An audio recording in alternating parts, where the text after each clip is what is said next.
तुम मेरा साथ दो, हम हिंदू राष्ट्र बनाएंगे। मध्य प्रदेश में छतरपुर जिले के ऐतिहासिक खजुराहो मंदिर दुनिया भर के लोगों का ध्यान खींचते हैं, लेकिन इस जिले का एक गांव गढ़ा बीते कई सालों से दूसरी वजहों से लोगों का ध्यान खींच रहा है। वजह है बागेश्वर धाम के धीरेन्द्र शास्त्री, जिनके भक्त उनमें एक चमत्कारी देखते हैं और विरोधी अंधविश्वास फैलाने का आरोप लगाते हैं। आइए जानते हैं धीरेन्द्र शास्त्री की कहानी। गढ़ा में रामकृपाल और सरोज के घर साल 1996 में धीरेन्द्र पैदा हुए। 3 भाई बहनों में सबसे बड़े धीरेन्द्र का बचपन से ही पंडिताई में खूब मन लगता। धीरेन्द्र स्कूल के लिए निकलते लेकिन मंदिर पहुंच जाते। बागेश्वर धाम वेबसाइट के मुताबिक धीरेन्द्र शास्त्री का बचपन तंगहाली में बीता। कर्मकांडी परिवार था, पूजा पाठ में जो दक्षिणा मिल जाती उसी से 5 लोगों का परिवार चलता। धीरेन्द्र ने अपने दादा सैतुलाल गर्ग से पंडिताई सीखी। फिर एक रोज धीरेन्द्र अज्ञातवास पर चले गए। गढ़ा गांव के एक शख्स ने बताया, धीरेन्द्र पता नहीं कहां पर 1 साल के लिए गायब हो गए थे। लौटे तो एकदम अलग थे। धीरे धीरे विधायकों बाहुबलियों का आना शुरू हुआ। आप ये समझो कि ये बने तो कांग्रेस नेताओं के कारण है, पर आज जो हो रहा है उसमें भाजपा का रोल है, वरना 5 साल पहले तक तो ये साइकिल और मोटरसाइकिल से घूमा करते थे।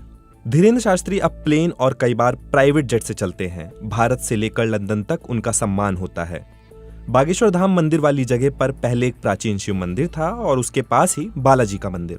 चंदला विधानसभा के पूर्व विधायक और मौजूदा बीजेपी विधायक राजेश प्रजापति के पिता आरडी प्रजापति कहते हैं, इन लोगों के पास घर द्वार कुछ नहीं था। पास में एक सामुदायिक भवन था जिसमें ये लोग बरसाती डालकर रहते थे, पूजा पाठ करते थे, गांव वाले मदद कर देते थे। धीरे धीरे इन्होंने दरबार लगाना शुरू किया। धीरेन्द्र के आगे बढ़ने में इंटरनेट का भी अहम रोल है और सोशल मीडिया पर उनके आज लाखों समर्थक हैं। धीरेन्द्र के दरबार में जाने के लिए टोकन लगाना पड़ता है। धीरेन्द्र के बढ़ते असर के चलते गढ़ा गांव में अब व्यावसायिक गतिविधियां भी तेज हो रही हैं। इसके साथ ही जमीन पर कब्जा करने से जुड़े आरोप भी धीरेन्द्र पर लग रहे हैं। आरडी प्रजापति आरोप लगाते हैं, गांव में एक तालाब था, शमशान जहां मुर्दे जलते थे उस पर कब्जा कर लिया। गांव के सामुदायिक भवन पर भी कब्जा किया।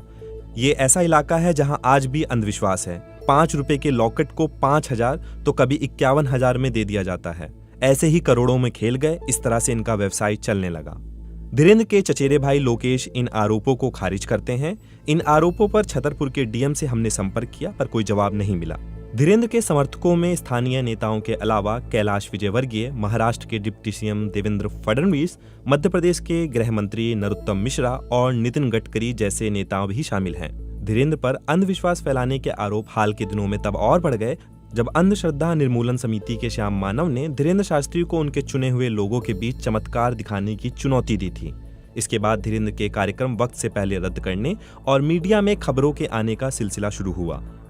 अपनी सभा में धीरेन्द्र शास्त्री भूत प्रेतों का इलाज करने का दावा करते हैं। वो मंच से बुदबुदाते हैं, फूंक मारते हैं, इनके सर में चमीटा मारे जाएं।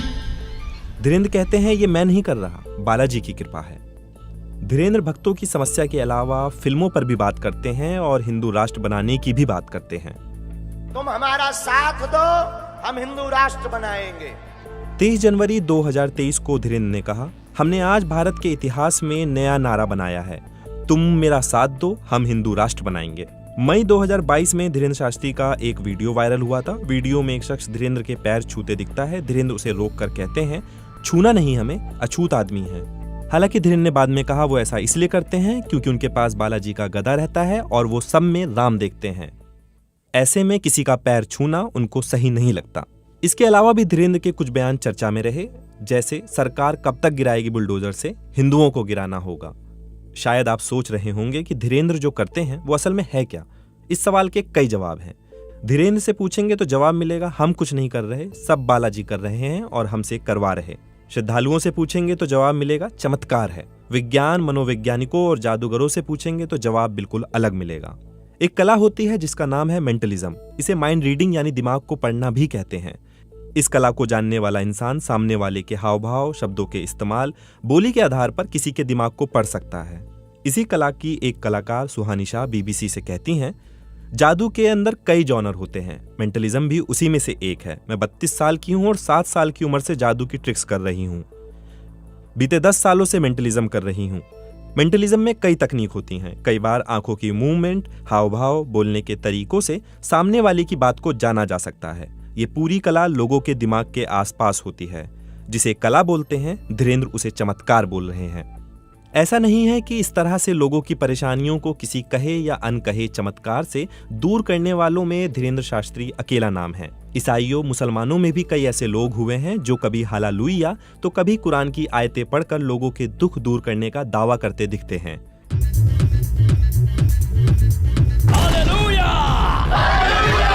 सोशल मीडिया पर ऐसे कई वीडियो उपलब्ध हैं जिसमें हालेलुया कहकर विकलांगों को चलते, व्हीलचेयर से उठकर दौड़ते और आंखों की रोशनी लौटाने का दावा करते कुछ स्वघोषित गुरु दिखते हैं।